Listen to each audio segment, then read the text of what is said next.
প্রিয় দর্শক, আজকে পূর্বাঞ্চল রিজন টাউন সংবাদ সংলাপে আপনাদের প্রত্যেককে স্বাগত জানাচ্ছি। আমি জামিল আহমেদ। আমরা আজকে বাংলাদেশের সমসাময়িক কয়েকটি প্রসঙ্গ নিয়ে কথা বলবার জন্য তিনজন ব্যক্তিত্বকে আমন্ত্রণ জানিয়েছি। আমার সর্ব ডান দিক থেকে পরিচয় করে দিচ্ছি। আমাদের সাথে আজকে যোগ দিচ্ছেন বাংলাদেশ আওয়ামী লীগের নেতা রাশেক রহমান, এবং এরপরে আছেন সিনিয়র সাংবাদিক এবং প্রতিদিনের সংবাদের সম্পাদক আবু সাইদ খান। তারপরে আছেন আইনজীবী ব্যারিস্টার পারভেজ আহমেদ। আমরা এই তিনজন থাকছেন। এর পাশাপাশি দর্শক, আপনারা চাইলে কোনো তথ্য প্রশ্ন থাকলে, কোনো মন্তব্য থাকলে আপনি সংযুক্ত হতে পারেন। আমরা যে কলেজের নাম্বার দুটো দেখাচ্ছি সেখানে কিন্তু আপনি ফোন করতে পারেন। পারভেজ, আপনাকে দিয়ে শুরু করি। আমরা যখন সমসাময়িক প্রসঙ্গ বা রাজনীতি বলছি, তখন এই সময়কালে আপনারা যেই দিবসটি পালন করবার জন্য অনুমতি চেয়েছিলেন 7ই নভেম্বর, সেটি অফিসিয়াল অনুমতি আপনারা পাননি, যার প্রতিবাদে একটি বিক্ষোভ কর্মসূচির কথা রয়েছে কালকে, মানে আজকে যেটি করছে, এবং বেশ অনেকদিন পরেই আন্দোলনের একটা সাউন্ড আমরা পাচ্ছি। আপনি এটাকে কিভাবে? ধন্যবাদ জামিল ভাই আমাকে। আসলে ব্যাপারটা এরকম না, আপনি যেভাবে বললেন। ব্যাপারটা হচ্ছে যে 7ই নভেম্বর বিএনপির কাছে একটা সিগনিফিকেন্ট ডে।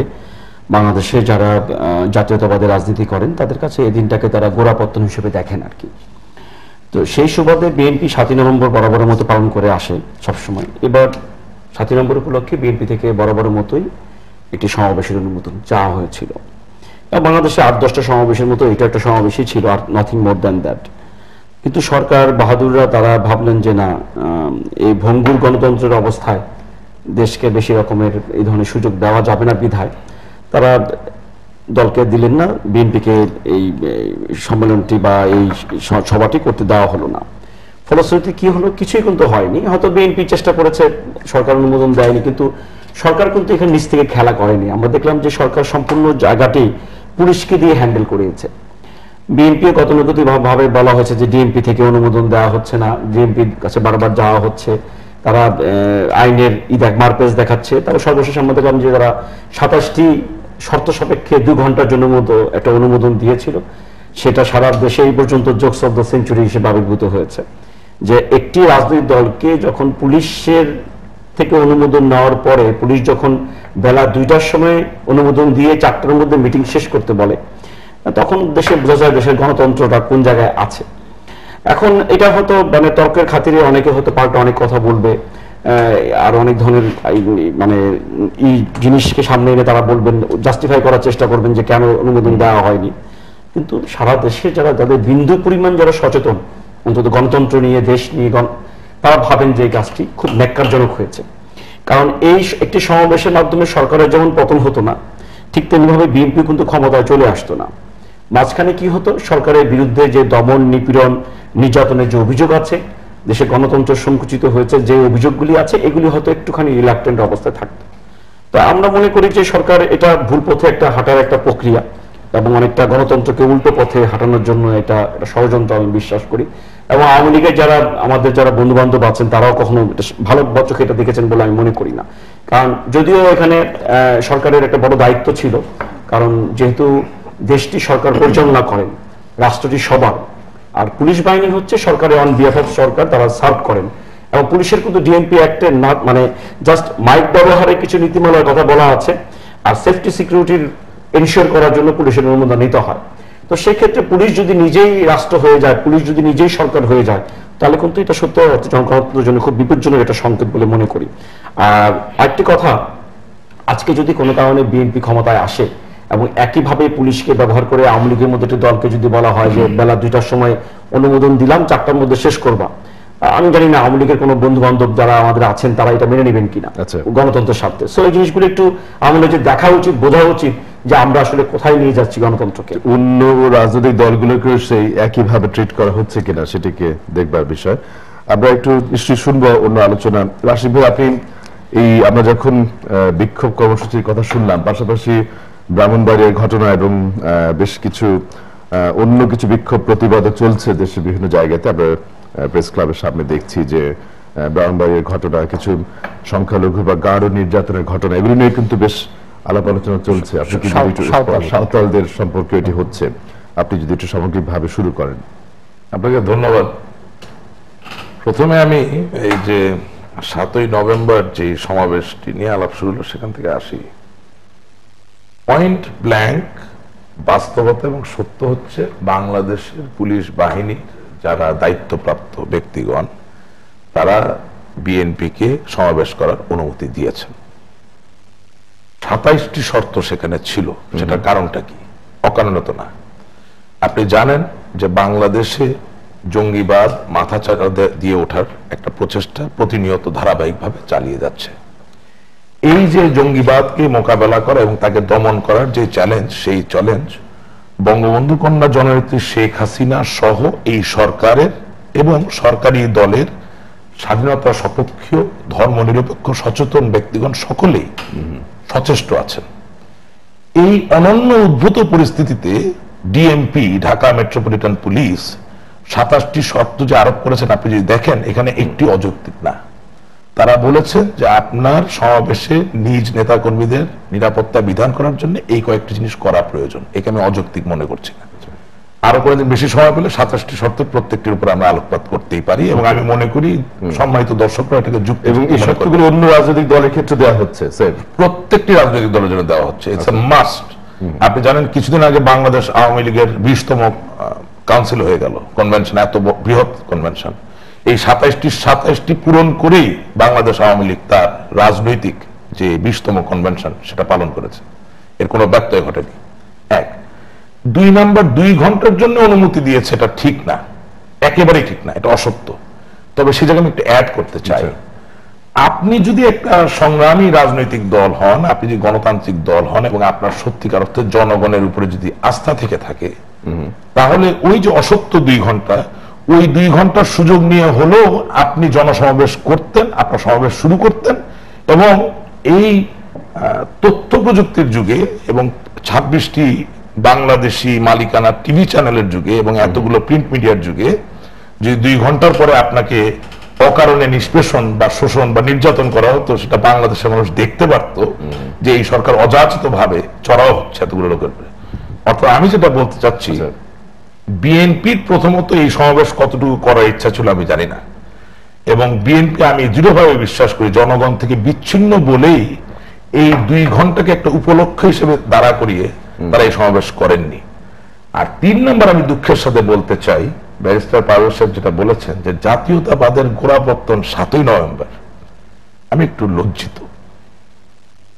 1971 সালের 26 মার্চ আপনি স্বাধীনতা যুদ্ধ করলেন, 16ই ডিসেম্বর আপনার বিজয় দিবস, সেখানে আপনার জাতীয়তাবাদের গোড়াপত্তন হলো না। আপনি স্বাধীন দেশ পেলেন, লাল সবুজের পতাকা পেলেন বঙ্গবন্ধু, জাতির জনক বঙ্গবন্ধু শেখ মুজিবুর নেতৃত্বে। অথচ 7ই নভেম্বর সামরিক বাহিনীর সেনা সদস্যদেরকে হত্যা করা, জাতীয় 4 নেতাকে হত্যা করা, বঙ্গবন্ধু শেখ মুজিবুর সপরিবারকে সহ হত্যা করে যেই এক ন্যাক্কারজনক রাজনৈতিক পটের সূচনা হলো, সেটা ওনাদের জাতীয়তাবাদের গোড়াপত্তন। এটা শুনলেও তো যে কোনো সচেতন ব্যক্তি লজ্জিত বোধ করবেন। আমি ঠিক বুঝতে পারছি না ব্যাপারটা। ইন্ডেমনিটি বিল যে ধারাবাহিকতা আসলো, যেই ধারাবাহিকতায় বাংলাদেশের সংবিধানের 2টি অনুচ্ছেদকে বাতিল করে দিয়ে জামাতে ইসলামী, নেজামে ইসলামী, মুসলিম লীগের মতো ধর্মনির্ভর রাজনৈতিক দলগুলোকে রাজনীতি করতে দেওয়া হলো, যেই সংবিধানের পরিবর্তন করার মধ্য দিয়ে দেশদ্রোহী যুদ্ধাপরাধীদেরকে রাজনীতি করার সুযোগ, সেখানে আপনার জাতীয়তাবাদের গোড়াপত্তন, এটা তো দৈন্য দশা, রাজনৈতিক দৈন্য দশা বললেও আমার মনে হয় কম বলা হবে। এ তো সত্যিকার অর্থে ওই অন্ধের দেশের চশমা বিক্রি করার মতো ব্যাপার। I am really disappointed. আচ্ছা, এখন আপনি এই নাসিরনগরের যে কথাটা, আমি একটু এই 7ই নভেম্বর নিয়ে সাইদের মন্তব্য শুনে এবং কর্নেল তাহেরের ফাঁসি আমি বলতে ভুলে গিয়েছিলাম, যে কর্নেল তাহেরের সহযোগিতা নিয়ে মেজর জেনারেল জিয়াউর রহমান তার অন্তিম ক্ষমতার লিপ্সাকে চরিতার্থ করতে পারলেন, সেই কর্নেল তাহেরকেও তিনি ছাড়েননি, তাকেও ফাঁসিতে ঝুলতে হয়েছে। এবং সবচেয়ে দুঃখজনক বিষয়, সামরিক বাহিনীর ম্যানুয়াল বলুন অথবা বেসামরিক সিভিল বেসামরিক প্রশাসনের অধীনে কোন ব্যক্তি যার একটি অঙ্গ ছেদ হয়েছে, অঙ্গ নেই, মুক্তিযুদ্ধ করতে গিয়ে তাকে ফাঁসি দেওয়া যায় না। সুতরাং 7ই নভেম্বর কতটা নিষ্ঠুরতা, কতটা ক্ষিপ্রতা এবং কতটা চক্রান্তকে বহন করে, এই কথা মনে করে আমি আশা করি ভবিষ্যতে কেউ বলবেন না যে এই বাংলাদেশে বাঙালির জাতীয়তাবাদের গোড়াপত্তনের। ধন্যবাদ। আমরা একটু এই প্রসঙ্গে সাইদের মন্তব্য শুনি, পরে অন্যদিকে আমরা যেতে চাইবো। আপনি এই বিষয়ে কথা বলেছেন আগে, কিন্তু সামগ্রিকভাবে এটি এখনো চলছে, এটিকে নিয়ে বেশ আমরা রাজনৈতিক মাঠে কিন্তু উত্তপ্ত হওয়ার একটা আশঙ্কা দেখছি। না, বিষয়টা হচ্ছে যে বিএনপি জনসভায় অনুমতির ব্যাপার। এখন অনুমতি 7ই নভেম্বর কিংবা যে কোনো ইস্যুতে রাজনীতি করার, সভা করার অধিকার রয়েছে এবং সেই অধিকারটাকে সুনিশ্চিত হওয়াটা জরুরি। কোনো অজুহাতেই কোনো সভা করার অধিকার পুলিশ যদি হরণ করে, তো সেটা গণতন্ত্রের জন্য, দেশের জন্য, ক্ষমতাসীনদের জন্য কারোর জন্য মঙ্গলজনক নয়। এখন প্রশ্নটা হচ্ছে যে 7ই নভেম্বর একটা দিবস, খুবই ঘটনাবহুল দিবস। এই দিবসটাকে বিএনপি জাতীয় সংহতি দিবস, বিপ্লব ও সংহতি দিবস মনে করে। এখানে জাসদ এটাকে সিপাহী জনতার বিপ্লব কিংবা অভ্যুত্থান মনে করে। আওয়ামী লীগের কোনো কোনো অংশ এটাকে সৈনিক হত্যা দিবস হিসাবে চিহ্নিত করে।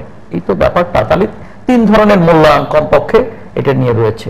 সেটা নিয়ে একটা বড় আলোচনা হতে পারে। সেটাই। তবে ব্যাপারটা হচ্ছে যে 7ই নভেম্বর তো অনেক ঘটনা ঘটেছিল, সেই ঘটনা দেখার দৃষ্টিভঙ্গি কত পার্থক্য রয়েছে।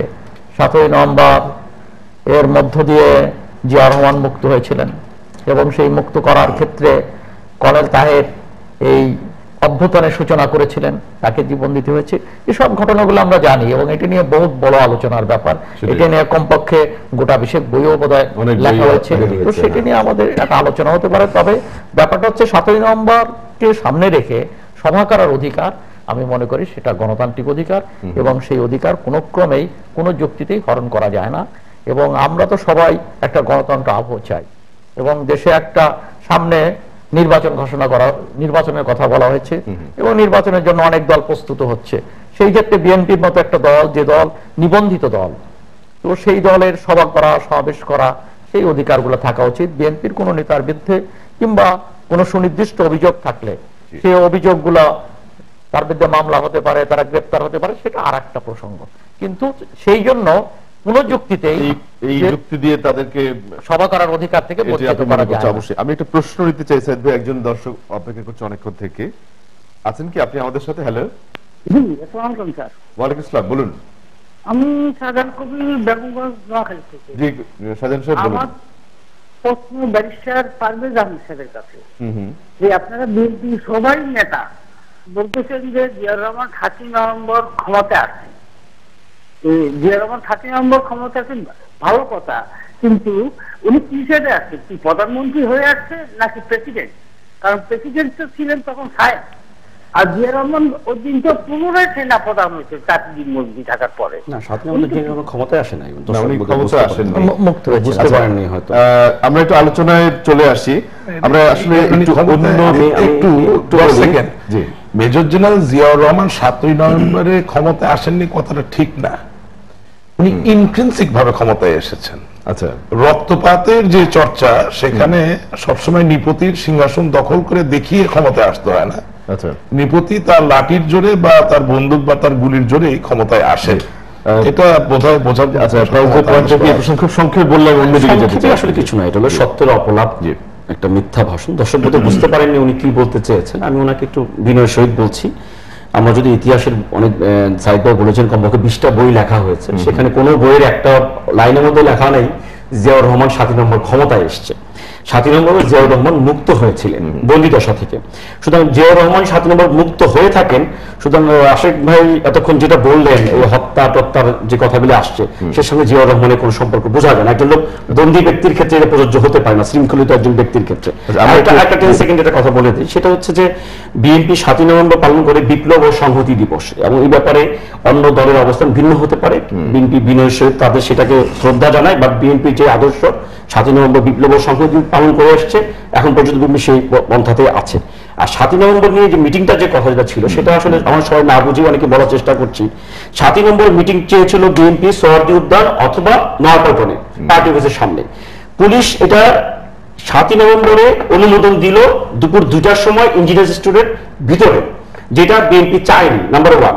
আর আওয়ামী লীগের কাউন্সিল হয়েছে সোহরাওয়ার্দী উদ্যানের মধ্যে প্রকাশ্য জায়গায়, আর ইঞ্জিনিয়ার্স স্টুডেন্ট বিএনপিকে সভা করার অনুমোদন দেওয়া হয়েছে।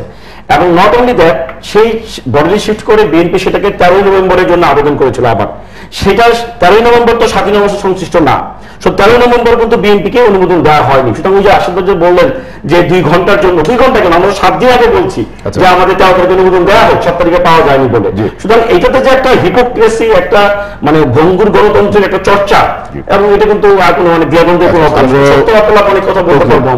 আমরা একটু নিশ্চয়ই এই প্রসঙ্গটা তো আরো আলাপ করাই যাবে। আমরা একটু আরেকটা বিষয় টাচ করতে চাই যে আমরা দেখতে পাচ্ছি যে ব্রাউনবাড়ির ঘটনা নিয়ে কিন্তু এখন পর্যন্ত যে আলাপটি হচ্ছে, এই ঘটনাগুলো রিপিট হচ্ছে, মানুষ প্রতিবাদের কিন্তু ঝড় সেখানে সব রাজনৈতিক দলগুলো থেকে দেখছি আমরা।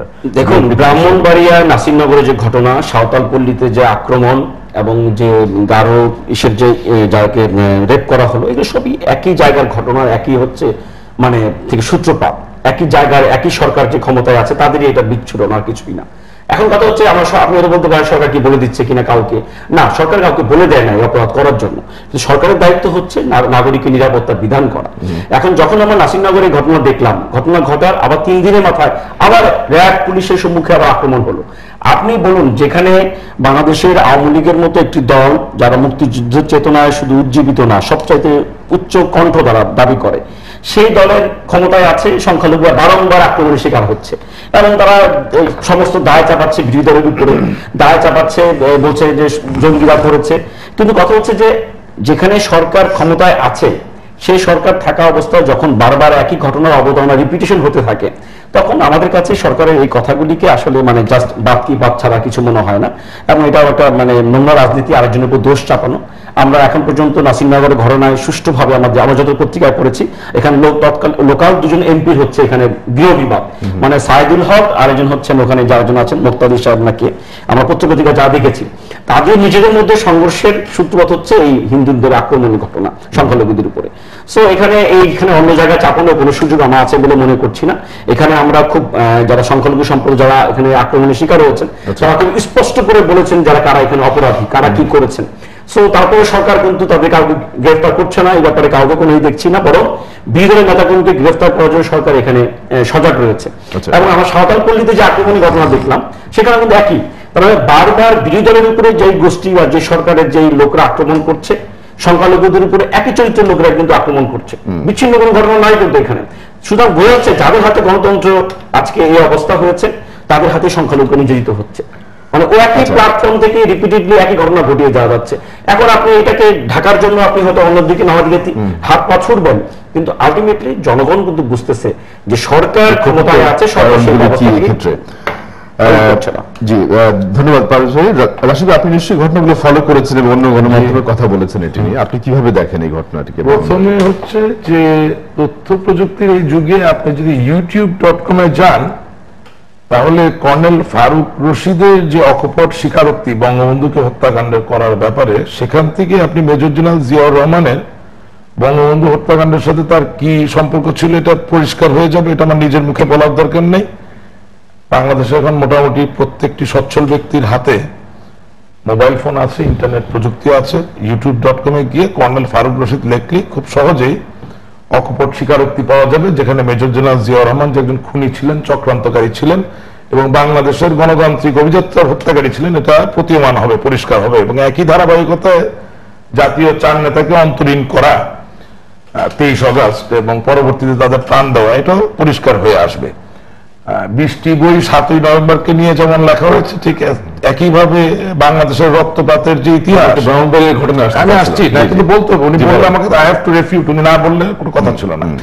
আমি মনে করি ব্রাহ্মণবাড়িয়ার থেকেও বাংলাদেশের সঠিক ইতিহাস অনেক বেশি ইম্পর্টেন্ট, কারণ সঠিক ইতিহাস জানলে তো এই সাম্প্রদায়িক দাঙ্গা তৈরি হতো না, কারণ বাংলাদেশ তো ধর্মনিরপেক্ষতার ভিত্তিতে তৈরি হয়েছিল। মানুষের জানা দরকার কারা আসলে ধর্মকে নিজের ক্ষমতায় থাকার জন্য ব্যবহার করেছে। সেটা বিএনপি এবং মেজর জেনারেল জিয়াউর রহমান সূচনা করেন এবং হুসেন মোহাম্মদ এরশাদ খুব সুচারুভাবে ধারাবাহিকতা করেছেন। আজকে এই জন্য এইসব সাম্প্রদায়িক দাঙ্গা দেখা যাচ্ছে। আমি এই জায়গাটা শেষ করি। কর্নেল ফারুক রশিদের স্বীকারোক্তি, এটা 1। 2 নাম্বার, সিপাহী জনতা বিপ্লব, আমি কাউকে ব্যথা না দিয়ে অকপট কথাটা বলতে চাই, পরিসংখ্যান বিদ্যা বা সমাজ বিজ্ঞানে সার্ভে মেথড বিভিন্নভাবে কোভার্ট ওভার্ট বিভিন্ন মেথোডোলজিতে করা হয়। আপনি ওই 7ই নভেম্বরের দিনে কারা কারা জনতা হিসেবে অংশগ্রহণ করেছেন এর যদি একটা পরিসংখ্যান নেন, বা সমাজ বিজ্ঞানের যে কোনো মডেল ব্যবহার করে যদি আপনি একটা সার্ভে তৈরি করেন, তাহলে আপনি দেখবেন ওখানে সিপাহী ছিলেন কিছু বটে, তবে জনতা বলতে যেই সংখ্যায় জনতা বোঝানো হয় সেটার উপস্থিতি ছিল না, স্কেলটা ছিল না। জি, সুতরাং বৈজ্ঞানিক ভাবে ইহা প্রমাণ করা সম্ভব যেটা সিপাহী জনতা বিপ্লব ছিল না, এটা অন্য কিছু হতে পারে। আর 7ই নভেম্বর এত বেশি রক্তের উপর দিয়ে প্রবাহিত এবং ধাবিত যে একে দিবস বলে মহিমান্বিত করার আসলে কোনো সুযোগ নাই। এটি একটি ঘটনাবহুল দিন, দুঃখজনক ন্যাক্কারজনক ঘটনাবহুল দিন মাত্র।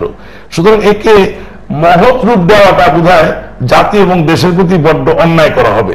কারণ মেজর জেনারেল খালেদ মোশাররফ থেকে শুরু করে কর্নেল তাহের থেকে শুরু করে যেসব ব্যক্তিরা প্রাণ দিয়েছেন তারা কোনো না কোনো ভাবে বাংলাদেশের স্বাধীনতা যুদ্ধে অকুত ভয় চিত্তে জান প্রাণ দেওয়ার জন্য প্রস্তুত ছিলেন, আহত হয়েছেন, রক্ত দিয়েছেন, সাহসিকতার পরিচয় দিয়েছেন।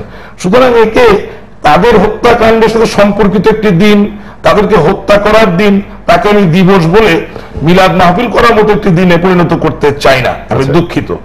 এখন নাসিরনগর এবং গাইবান্ধার ঘটনায় আসি। প্রথম কথা হচ্ছে আমি যে জায়গায় যাচ্ছিলাম, যে আপনাকে তো বললামই যে বঙ্গবন্ধু শেখ মুজিবুর রহমানকে হত্যাকাণ্ড করার পরে major general Ziaur Rahman indemnity bill একদিকে, আরেকদিকে সংবিধান পরিবর্তন করার মধ্য দিয়ে ধর্মভিত্তিক রাজনীতির সূচনা ঘটতে দিলেন আবার নতুন করে, এবং সুচিহ্নিত যুদ্ধাপরাধী যারা তাদেরকে তিনি তার ক্যাবিনেট অর্থাৎ মন্ত্রিসভায় জায়গা দিলেন। তাতে করে হলো কি, সম্পূর্ণ দেশের রাজনীতিকে আপনি ধর্মের আচ্ছাদনে আচ্ছাদিত করে সুকৌশলে নিজে ক্ষমতায় থাকার ব্যাপারটাকে পাকাপোক্ত করার চেষ্টা করলেন। এটা তো বাস্তবতা। এই যে 21 বছরের ধারাবাহিকতা 1975 সাল থেকে 1996 আবার 2001 থেকে 2006 বা 7, এই 21 আর 6 27 বছরে বাংলাদেশে তো র্যাডিকালাইজেশন অর্থাৎ সাম্প্রদায়িকতার বীজ স্ফুরণ হয়ে এটা একটা ছোটখাটো উদ্ভিদ বা বৃক্ষে রূপান্তরিত হয়েছে, এটা অস্বীকার করার কোনো উপায় নেই।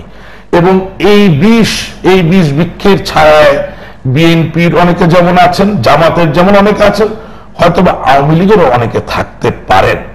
আমাদের এটা ঐক্যবদ্ধভাবে মোকাবেলা করা দরকার। তবে আমি বলতে চাই এই ন্যাক্কারজনক ঘটনা যেটা ঘটেছে, আমি গর্বিত নই, এটা আমি জাস্টিফাই করার চেষ্টা করব না, আমি করজোরে ক্ষমা প্রার্থনা করব এবং এই আশা করব যে আমাদের সরকার আরো শক্ত ব্যবস্থা নেবেন যাতে আগামী ভবিষ্যতে এই ধরনের ঘটনা না ঘটে। তবে সাইদুর রহমান সাহেবের কথা যেটা তিনি বললেন, সাইদুল হক আমাদের মাননীয় মন্ত্রী সরকারের, দেখেন আপনার কি সাবেক সমাজ কল্যাণ মন্ত্রী মহসিন আলী সাহেবের কথা মনে পড়ে? সিলেটের যে হবিগঞ্জের। জি, তিনি একজন বীর মুক্তিযোদ্ধা ছিলেন, সৎ ব্যক্তি ছিলেন, যিনি তার সম্পদ বিক্রি করেও অসাম্প্রদায়িক রাজনীতি, গণতন্ত্রের রাজনীতি, মানুষের কল্যাণের রাজনীতিকে তার অত্র এলাকায় ধারণ করতেন। সেই ব্যক্তিকে কিন্তু বিভিন্ন চক্রান্তে পড়ে বেশ অপমান অসম্মান নিয়ে বিদায় নিতে হয়েছিল। তার মনে লুকিয়ে থাকা যে স্বচ্ছ সাদা দুঃখ ছিল সেটার সাথে আমরা সংযোগ স্থাপন করতে পারি। একইভাবে আমি কারো ওকালতি করছি না, আমি শুধু বলতে চাই সাইদুল হক সাহেব পূর্ব 7 বার এমপি নির্বাচিত সংসদে, তিনি জীবনে কোনোদিন উৎকোচ গ্রহণ করেননি, তিনি কোনোদিন কারো সচেতন ভাবে ক্ষতি করেননি। শুধু তাই না, 1960 দশক থেকে বঙ্গবন্ধু শেখ মুজিবুর রহমানের নেতৃত্বে নাসিরনগরের মতো একটি প্রতিক্রিয়াশীল জায়গায় সংখ্যালঘু যাদেরকে আমরা বলি, আমি সংখ্যালঘুদের বিশ্বাস করি না, সেই হিন্দুদেরকে রক্ষা করা, তাদের সম্মান বিধান করা, তাদেরকে ভালো রাখার ব্যাপারে তার একটি সিংহভাগ ভূমিকা রয়েছে। সুতরাং এটা আরো বিশ্লেষণ করা দরকার। তবে এটাও জানতে হবে নাসিরনগরে কিন্তু এমন একটি গোষ্ঠী আছে যারা দুর্নীতিবাজ তারেক জিয়াকে প্রতিনিয়ত অর্থ প্রেরণ করেন, কালো বাজারের সাথে যুক্ত, মানব পাচারের সাথে যুক্ত। আমি টিভিতে নামটা বলতে চাই না, কারণ তদন্ত সবকিছু বেরিয়ে আসবে। আমার ধারণা তারা সুচিহ্নিত ব্যক্তি, বিশ্লেষণটা আরো সুচারু অবশ্যই এবং আরো ক্লিয়ার হওয়া দরকার। একটা বিরতি নিতে চাই। রাশিক ভাই ধন্যবাদ, আপনি উপস্থাপন করেছেন বিষয়গুলোকে। আমরা বিরতি নিতে চাই, কিন্তু তার আগে একজন দর্শক প্রশ্ন একটি নিয়ে ওয়েট করছেন, সেটি নিয়ে আমি যেতে চাই। কে আছেন? হ্যালো, আমাদের সাথে। জি, আসসালামু আলাইকুম, আমি চট্টগ্রাম থেকে সম্রাট বলছিলাম। জি বলুন। পারভেজ ভাইকে আমি একটি প্রশ্ন করতে চাই। বিএনপি বারবার সরকারকে বলছে আমরা সমাবেশ করব, কিন্তু সরকার ওনাদের সমাবেশকে আপনার গুরুত্ব দিচ্ছে না। এমন অবস্থায় বিএনপি হাজারো কোটি ভক্ত বসে আছেন সমাবেশকে দেখার জন্য। তা আমার যে পরামর্শ এটা হচ্ছে, ওনারা কি ঢাকা ছাড়া চট্টগ্রামে একটা বিশাল একটা গণজমায়েত করতে পারে না? চট্টগ্রাম করার জন্য ওনারা সরকারকে একটা বলতে পারেন যে আমরা চট্টগ্রাম মনে করছেন অন্য অপশনগুলিকে কাজে লাগাতে পারেন। আচ্ছা, চট্টগ্রাম থেকে এক আমাদের দর্শককে একটা আইডিয়া দিয়েছেন। আমরা বিরতি নিয়ে ফিরে আসতে চাই, নিশ্চয়ই পারভেজ ভাই বলবেন এই প্রসঙ্গে। দর্শক আপনারা নিশ্চয়ই আছেন আমাদের সাথে আজকের এই সংবাদ সংলাপে। আমরা আবার ফিরে এলাম আজকের সংবাদ সংলাপে। আমি আবু সাইদ খান আপনার কাছে যেতে চাই, আপনাকে দিয়ে শুরু করব, পরে এটি প্রশ্ন ছিল পারভেজ ভাইয়ের কাছে উত্তর দেবেন নিশ্চয়ই। ব্রাহ্মণবাড়ির ঘটনা নিয়ে আপনি সংবাদ মাধ্যমে মানুষ এগুলো ফলো করেছেন আমি জানি, কিন্তু এই ক্ষেত্রেও কিন্তু আমরা কারা এই ঘটনাগুলো ঘটাচ্ছে সেই দিকে না যে এক ধরনের দোষারোপের রাজনীতি আবারও দেখছি, একে অপরকে দোষ দেয়া কেন হচ্ছে সেগুলো কিন্তু আমরাই দেখতে পাচ্ছি এখন এই ক্ষেত্রে। হ্যাঁ, মানে সে নাসিরনগরে ঘটনাটা ঘটেছে এবং পরিকল্পিতভাবে ঘটানো হয়েছে যে একজন জেলে যশরাজ দাসের তার ফেসবুক অ্যাকাউন্টে একটা ছবি, আপত্তিকর ছবি, এটাকে সংযোজন করে এটাকে ঘটানো হয়েছে, এটা কিন্তু স্পষ্ট। এবং ওখানে দুটো ধর্মীয় সংগঠন সভা করেছে এবং সেই সভা করার ক্ষেত্রে এখানে ওখানকার ইউএনও এবং ওসির ভূমিকা ছিল খুবই দুর্ভাগ্যজনক। তারা সেই সবাই কে অনুমতি দেয় নাই, তারা বক্তৃতাও দিয়েছে, ইউএনও বক্তৃতা দিয়েছে এবং ওখানে অন্যান্য রাজনৈতিক নেতারা বক্তৃতা দিয়েছে। তো এই জায়গা থেকে অর্থাৎ যে এর সঙ্গে এই যে সম্পৃক্তিটা এবং সেখানে কার ইনভলভমেন্ট কতটুকু, কিন্তু পরবর্তীতে আমরা দেখলাম যে এই অভিযোগে আওয়ামী লীগের 3 জন সদস্যকে বহিষ্কার করা হয়েছে। তখন থেকে আওয়ামী লীগের ইনভলভমেন্টটা একটা স্পষ্ট হয়ে ওঠে এবং তখন হলো যে এইটা ক্ষেত্রে কিন্তু বলা হচ্ছে যে অভিযোগটি ইনভলভ থাকার কারণে নয়, ওই সময় পর্যাপ্ত রোল প্লে করতে পারেনি বলে প্রোটেকশনের ক্ষেত্রে আওয়ামী লীগের যারা এখানে এসেছেন যেভাবে দেখেন, তবে এক ধরনের অ্যাকশন নিচ্ছে। এখন ব্যাপারটা হচ্ছে এখন হচ্ছে যে ওইটা করার পিছনে যে পরবর্তী যে বিতর্ক যে এটাকে সাইদুল হকের লোক তারা না এটা সে ওবায়দুল মুক্তাদি চৌধুরীর লোক, এই বিতর্ক আমার কাছে অবান্তর। তবে ঘটনাটা ঘটেছে এবং এই ঘটনার সঙ্গে রাজনৈতিক দল এর কর্মীরা যুক্ত হয়েছিল এবং সেটা খুবই দুর্ভাগ্যজনক। এবং যে ঘটনাটা ঘটেছে সেটা অত্যন্ত ন্যাক্কারজনক এবং ঘটনা ওখানে থেমে থাকেনি। ওই ঘটনাটা সারা দেশে আরো 6-7টা জেলাতে একই ঘটনা ঘটেছে এবং ওইখানে আজও একটা জেলের বাড়িতে, মানে গতকাল সেখানে একজন জেলের বাড়িতে আগুন দিয়ে তার জাল এবং ইত্যাদি পুড়ে গেছে। এই ঘটনার একাধিক ক্রমে 3বার হামলা হয়েছে। অর্থাৎ ওখানে নাসিরনগরের তারা এখনো সংখ্যালঘুরা জেলে সম্প্রদায় যারা খুবই অর্থনৈতিকভাবে খুবই দীনদশা, যাদেরকে তারা খুবই অসহায়, অস্বস্তি এবং আতঙ্কে ভুগছে এবং তাদের পাশে এখানে কেউ দাঁড়াচ্ছে না। এখানে পুলিশ প্রশাসন এবং তারা মনে করছে, অনেকে দেশ ছাড়ার কথা ভাবছে, তারা মনে করছে যে এখন একটা পুলিশ প্রোটেকশন আছে, এই প্রোটেকশন তো সারা বছর দিনের পর দিন থাকবে না, এটা উঠে গেলে তাদের কি অবস্থা হবে। এবং এখানে একটা বিরোধ তৈরি হচ্ছে। আর গোবিন্দগঞ্জে যেটা ঘটেছে সেটা খুবই মানে দুর্ভাগ্যজনক। সেটা হচ্ছে যে সেখানে আদিবাসী সাঁওতাল সম্প্রদায় এবং তাদের জমি একসময় অ্যাকোয়ার করা হয়েছিল, অধিগ্রহণ করা হয়েছিল, কিন্তু পরবর্তীতে সেখানে আখ চাষ না হয় তারা সেখানে সেই জমিতে তারা চাষবাস করছিল এবং সেটা সুকৌশলে সেই জমি থেকে তাদের বাড়ি ঘরও করেছিল সেটাকে, এবং ওখানে বাঙালিদেরও কিছু জমি ছিল। তো সেই জমি থেকে তাদেরকে যেভাবে উচ্ছেদ করা হয়েছে পুলিশের সহায়তায়, তাদের পর চড়া হয়েছে, 3-4টা লাশ পড়েছে, অনেকে নিখোঁজ আছে হাসপাতালে, এখনো কয়েকজন অসুস্থ অবস্থায় কাতরাচ্ছে। আর সেই জায়গাটায় তাদেরকে খানিকটা ঘিরে রাখা হয়েছে এবং তারা যে অবস্থা আছে, খাবার নেই, বিভিন্ন রকম, এবং সেখানে নেতারা গেছেন এবং প্রকাশ্যভাবে আজকে সেখানে সাঁওতাল এর ওখানকার সাঁওতালবাসী মানে সাঁওতাল তারা এটার বিরুদ্ধে স্থানীয় এমপিকে অভিযুক্ত করেছেন আওয়ামী লীগের প্রতিনিধি দলের কাছে। আওয়ামী লীগের প্রতিনিধি দলের পক্ষ থেকে বলা হচ্ছে যে যেই হোক, যে দলেরই লোক হোক, তার বিচার হবে, তাকে বিচারের আওতায় আনা হবে। আমরা সেটি চাই। সাইদ ভাই ধন্যবাদ, আপনি এই প্রতিবাদের জায়গাটি তুলেছেন। আবার অন্য দুজনের কাছে যাবো, একটা প্রশ্ন নিতে চাই, আরেকজন অপেক্ষা করছেন। কে আছেন? হ্যালো হ্যালো, আমরা সম্ভবত সংযুক্তি পাচ্ছি না। জি, আপনার কাছে একটি প্রশ্ন ছিল, আপনি যদি। হ্যাঁ, আমি একটুখানি ছোট্ট একটু ক্লারিফিকেশন দিই, নাহলে মানুষ অনেকে ভুল বুঝতে পারে আমাকে। রাশিদ ভাই একটা কথা বলেছেন যে 7ই নভেম্বর ঘটনার পরে জিয়াউর রহমানের মাধ্যমে মুসলিম লীগ এবং জামাত ইসলামী দলের পুনরুত্থান হয়েছে, কিন্তু উনি ওনার দলের নামটাও বলেন নাই। স্বাধীনতার ঘোষক জিয়াউর রহমান যে আওয়ামী লীগকে পুনর্জীবন দান করলেন, ওই সময় যে আওয়ামী লীগও তার কাছে আবেদন করার পরিপ্রেক্ষিতে মুসলিম লীগ জামাত ইসলামের সাথে আওয়ামী লীগের যে অনুমোদনটা হলো, এটা কিন্তু উনি ভুলে গিয়েছেন, আমি মনে করাই দিলাম আর কি। কারণ তখন যদি জিয়াউর রহমানের 7ই নভেম্বরের যে বড় যে সিগনিফিকেন্ট হচ্ছে আওয়ামী লীগ পুনর্জন্ম লাভ করেছে। কারণ নাহলে এখন তো তারা যে দলটি করে এই দলটি করতে পারতেন না। এই দলটিকে কে রিবার্থ কে দিত সে সুযোগটা কিন্তু ছিল না আসলে। তো সেই জন্য তারা এই মুক্তিযুদ্ধের এই সেনানায়কের প্রতি তাদের শ্রদ্ধাবোধ থাকা উচিত। আরেকটি কথা উনি বলেছেন কর্নেল ফারুক ও রশিদের ক্ষেত্রে, এটা খুব অবস্থা খুব আপত্তিজনক লেগেছে। বঙ্গবন্ধুর খুনিদের রেফারেন্সকে ওনার কাছে মনে হচ্ছে খুব সিগনিফিকেন্ট। কর্নেল ফারুক এবং রশিদের অনেক ইউটিউবে অনেক বক্তব্য আছে যেখানে বঙ্গবন্ধু সম্বন্ধে অনেক আজে বাজে অশ্লীল অসত্য সত্য নানা ধরনের বক্তব্য এসছে। আমি জানি না ওই বক্তব্য ব্যাপারে ওনার কোনো বক্তব্য আছে কিনা। সো আমি মনে করি এইসব বিতর্কিত জিনিসগুলিকে সামনে না আনাই উচিত, কারণ একজন আদালত কর্তৃক স্বীকৃত ব্যক্তিকে, খুনি ব্যক্তিকে তাকেই তারা প্রমোট করছেন তাদের রেফারেন্সের ক্ষেত্রে। তারা ভালো বুঝবেন কেন করছেন আসলে। এটা আমি মনে করি দেউলিয়াতের একটা প্রকাশ ঘটে। আরেকটি চট্টগ্রামের যে বক্তব্যটা দর্শক দিয়েছেন, এটা দর্শকের একটা আবেগের ভালোবাসার জায়গা। তিনি বলেছেন যে ঢাকাতে সরকার দিচ্ছে না বা পুলিশ দিচ্ছে, let's try in Chittagong, why not in Chittagong. তো হতে পারে এটা একটা ভালো একটা প্রস্তাব আমি মনে করি। সেক্ষেত্রে এখানে তো যেহেতু আওয়ামী লীগের পক্ষে থেকে একজন আছেন, উনি বলুন যে চিটাগং করলে ওনারা দিবেন।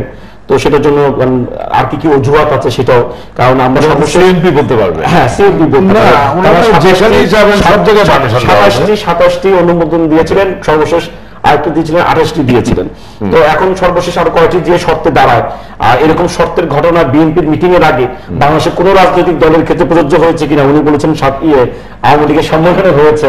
সাইদ ভাই এখানে আছেন, আমি জানি না আপনি এখানে আছেন গণমাধ্যমে, আপনারা কখনো 27টি শর্তের কথা আওয়ামী লীগ কখনো প্রকাশ করেছিল কিনা, বিএনপি কখনো প্রকাশে দিয়েছিল কিনা, আর আমরা কখনো পেয়েছিলাম কিনা এটা আমার জানা নেই, বা কোনো আলোচনা হয়েছিল না।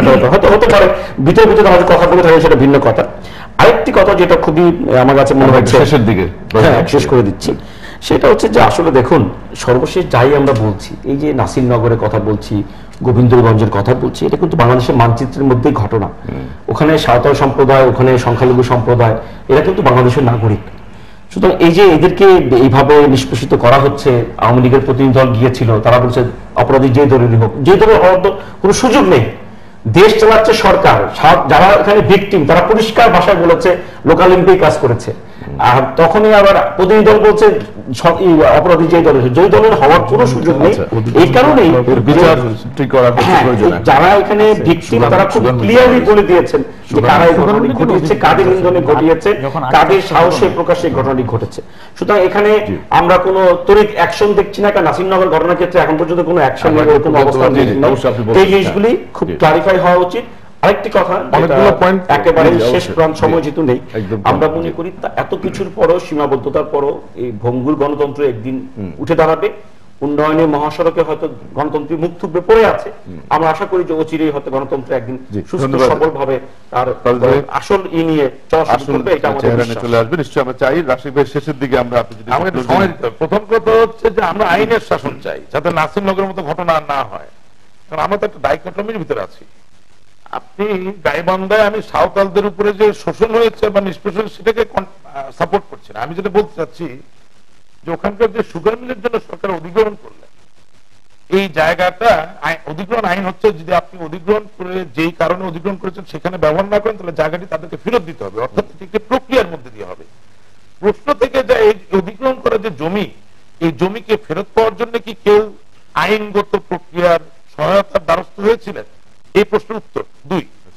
কিন্তু হোক বা না হোক, কোন অবস্থায় সাঁওতালদের উপরে এই ধরনের নিষ্পেষণ করা উচিত না। কিন্তু আমরা কিন্তু আইনের শাসন চাই প্রতিটি ক্ষেত্রে, অর্থাৎ যিনি অধিগ্রহণ করা এই জমির রক্ষক তারও কিন্তু কোথাও জবাবদিহি করতে হয় যে জায়গাটা বেদখল হয়ে যায়। সবকিছুকে নিয়ে আমাদের চিন্তা করতে হবে। আর নাসিরনগরের মুক্তাদির সাহেবের লোক কেউ এটা করেন নাই, সাইদুল হক সাহেবের লোক এটা করেন নাই। এটা কে করেছেন? সুযোগ সন্ধানী কিছু লোক, যারা সবসময় কোন না কোন রাজনৈতিক দলের আশ্রয়ে থাকতে চায় নিজেদের সুবিধাগুলোকে চরিতার্থ করার জন্য। যখনই আপনি এটা মুক্তাদির সাহেবের লোক, সাইদুল হক সাহেবের লোক বা পারভেজ সাহেবের লোক বলবেন, তখনই আপনি তাকে আর বিচারের আওতায় আনতে পারবেন না। এবং মাইন্ড ইউ, বাংলাদেশ আওয়ামী লীগ একটি রাজনৈতিক দল হিসেবে তার সাংগঠনিক ক্ষমতায় যতটুকু বল প্রয়োগ করা সম্ভব সে বল প্রয়োগ তারা করেছেন। আমি এখন একটু জিয়াউর রহমান, মেজর জেনারেল জিয়াউর রহমান চলে যেতেই হবে, অবশ্যই যেতে হবে। ইউটিউবে কর্নেল ফারুক রশিদের অকপট স্বীকারোক্তির পরে মেজর জেনারেল জিয়াউর রহমান এই দেশের রাষ্ট্রপতি বা একজন স্বৈর শাসক, সামরিক শাসক হিসেবে দায়িত্ব ছিল এটা পরিচয় করা। আর তাদের কথা যদি সত্য না হতো তাহলে ফারুক রশিদ বিদেশের কোন দূতাবাসে মেজর জেনারেল জিয়াউর রহমান আশ্রয় পেতেন না এবং ইন্ডেমনিটি বিলও থাকতো না। সুতরাং আমি একটা তত্ত্বে বিশ্বাস করি, গাধা গাছে ধরে না, গাধার জন্মায়। এই তত্ত্বে আমি বিশ্বাস করি। আরেকদিন আপনার প্রোগ্রামে আসলে ইনশাল্লাহ এই তত্ত্বটা আমি ভালো করে প্রকাশ করতে পারবো। অবশ্যই। আর পারভেজ ভাইকে একটা জিনিস বোঝা উচিত, পারভেজ ভাই কিন্তু নব্য জাতীয়তাবাদী, অর্থাৎ নতুন প্রজন্মের। ওনার কোনো প্রয়োজন নাই রক্তপথের ওই ধারাবাহিকতাকে ধারণ করার। উনি সত্যি দেশের ভালো চান, তার দলের ভালো চান, ভালো উপদেশ দিতে হবে। আর যেই সম্মানিত দর্শক চিটাগাং করার কথা বলেছেন, আসলে তার কথার অন্তর্নিহিত ভাব হচ্ছে শীতাতপ নিয়ন্ত্রিত ঘর থেকে বেরিয়ে এসে আপনি আপনার সংগ্রাম চালান। ভুলে যাবেন না যে মানুষকে আস্থায় নিতে হলে আপনাকে ব্যথা পেতে হবে, আপনাকে শ্রম দিতে হবে, সংগ্রাম করতে হবে। আপনার ঘাম এবং রক্ত যখন আপনার অনুসারী দেখবে, সে জাগ্রত হবে। কিন্তু ছোট এক চতুষ্কোণ ঘরে বসে শীতাতপ নিয়ন্ত্রিত ভাবে শুধু বিবৃতি দিলে কোন সংগ্রাম আন্দোলন বা সমাবেশ করা যায় না। এটাই আমি একটু গোবিন্দগঞ্জের ঘটনাটা বলি, যে যেখানে আটটার জন্য ব্যবহৃত হচ্ছে না, তখন তাদেরকে ফেরত দেওয়া উচিত ছিল। এবং এই ফেরত পাওয়ার জন্য অসহায় এবং সবচেয়ে প্রান্তিক জনগোষ্ঠী সাঁওতাল এবং ওখানে কিছু বাঙালি, তারা আপ্রাণ চেষ্টা করেছে, ওখানকার নেতাদের কাছে ধর্ণা দিয়েছে। নেতাদের নেতৃত্বে কমিটি হয়েছিল এবং তারা 500 টাকা 1000 টাকা করে দীর্ঘদিন ধরে টাকা দিয়েছে এটাকে পুনর্বাস, তাদেরকে এটাকে আইনগতভাবে করে দেওয়ার জন্য। এবং তাদেরকে এইসব নেতার সহায়তায়, ওই সমস্ত স্থানীয় নেতৃবৃন্দের সহায়তায় তারা আবার তাদের জমিতে চাষবাস শুরু করেছে। কি ছিল সংশোধনীটা? প্রথম কথা হচ্ছে সাঁওতাল গোষ্ঠীর যারা আছেন তারা ওখানকার স্থানীয় নেতৃবৃন্দ যাদেরকে চাঁদা দিয়েছেন বা যা করেছেন, আওয়ামী লীগের একজন কর্মী হিসেবে আমার আহ্বান থাকবে সেই সব ব্যক্তিকে বিচারাধীন করা সুচিহ্নিত ভাবে। তবে এটাও বাস্তবতা যে আপনি বাংলাদেশের একজন নাগরিক হিসাবে অধিগ্রহণ করা জমি যদি সঠিকভাবে ব্যবহার না হয়, আবেদন করার জন্য জেলা প্রশাসক, ল্যান্ড অ্যাকুইজিশন অফিসার, এডিসি পরবর্তীতে আদালতে যেতে পারে। আমি এবার বলি যে আইনের শাসন কি বলে। আইনের শাসনকেই বলে যে ঠিক আছে, ওরা জমিতে ওরা আবার বসতি স্থাপন করেছে, ওদের উচ্ছেদ করতে হলেও তাদেরকে আদালত, আমি আগেই বললাম, তাদেরও আদালতে যেতে পারেন। এবং যেটা করা হয়েছে সেটা ন্যাক্কারজনক, যেভাবে তাদেরকে উপর গুলি চালানো হয়েছে, লুটপাট করা হয়েছে এবং তাদের বাড়ি আগুন জ্বালিয়ে দিয়ে এবং সেটাকে চাষ করে মানে গুড়িয়ে দেওয়া হয়েছে এবং তাদেরকে তাদের সেই বাড়ি ঘরে ঢুকতে দিচ্ছে না। দিনের পর দিন তারা অনাহারে অর্ধাহারে খেয়েছে। এখান থেকে দু একটা মানে ঢাকা থেকে দু একটা অর্গানাইজেশন গিয়ে তাদের কিছু টাকা দিয়েছিল, কিন্তু তারা সেটাকে খাওয়ার জন্য বাইরে যেতে পারেনি। এবং এখানে পুলিশের পক্ষ থেকে, এখানকার স্থানীয় প্রশাসনের পক্ষ থেকে বলে দেওয়া হয়েছে যে বাইরের কারো সাহায্য আপনার গ্রহণ করতে হবে, অথচ তাদেরকে সাহায্য করা হয়। এই ধরনের ঘটনা কিন্তু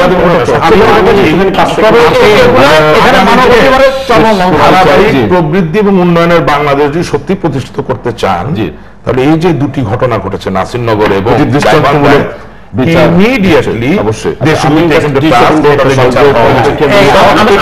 একটা সেন্টেন্স বলি যে এই দেশটা কেবলমাত্র মুসলমানের দেশ নয়, এটা হিন্দুদের দেশ এবং এটা সাঁওতাল আদিবাসীদেরও দেশ। অধিকার সুনিশ্চিত করা।